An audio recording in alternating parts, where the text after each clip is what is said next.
Was there a time that you were ever faced with, let's say, self-doubt and questioning your leadership capabilities, and how did you overcome that? Yeah, let's just say all the time. If you're growing, you're going to constantly put yourself in uncomfortable situations, right? If you're comfortable, you're not growing. No, just remember this. So no growth happens in the comfort zone. It's just like doing anything physically new, right? You're not going to be very good at it at first, but it's just continuing to put yourself in those positions. Then guess what? Not every decision is going to work out. So then you're like double doubt, right? Because you're like, well, I was already uncomfortable and I made a decision and it didn't work out very well. You got to trust that you're in the room for a reason. And then you got to stay humble. And I'll tell you your whole life, stay humble enough to always ask questions. Stay humble to always ask for advice and be like, go ask people and say, well, why didn't that work out? Why do you think that responded well? Right? Because they're in the room because they're also for you. They believe in whatever you're doing.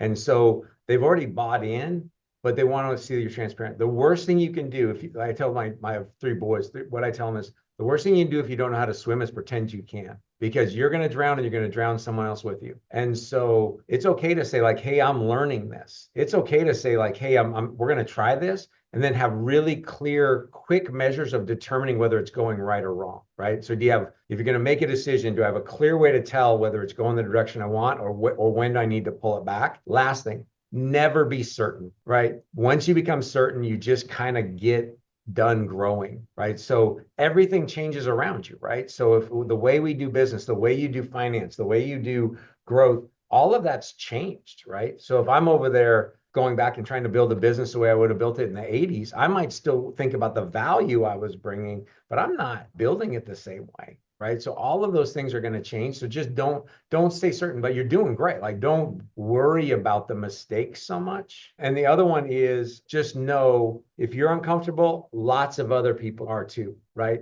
So don't worry about that. Just be open about it and be like, all right, we're gonna kind of figure this out together, lean on each other. Like there's nothing wrong with that. You don't have to be part of the reason I actually do talks like this is because I started to view with this influencer culture, what I started to see as leadership show up isn't leadership. It was just people being highly bravado. You need to be a type A, you need to own the room, and I'm like, that's not leadership. That's just alpha male. And you can be an alpha leader, you can be different leaders too. Like you have to be who you are. But I think that's what I watch sometimes is that it can sometimes ruin somebody who might be like, well, I'm trying to figure this out. I feel like this is what I'm supposed to do, but I've got some doubts. Great. Guess what? Everybody else does too. So don't worry about it. You want the same opportunity that all these members are getting on this call, where they are able to ask their questions directly to millionaires and billionaires, these 8, 9, and 10-figure entrepreneurs that I interview.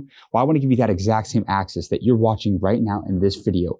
All you have to do is go down and click the link in the description of this video to join the School of Mentors.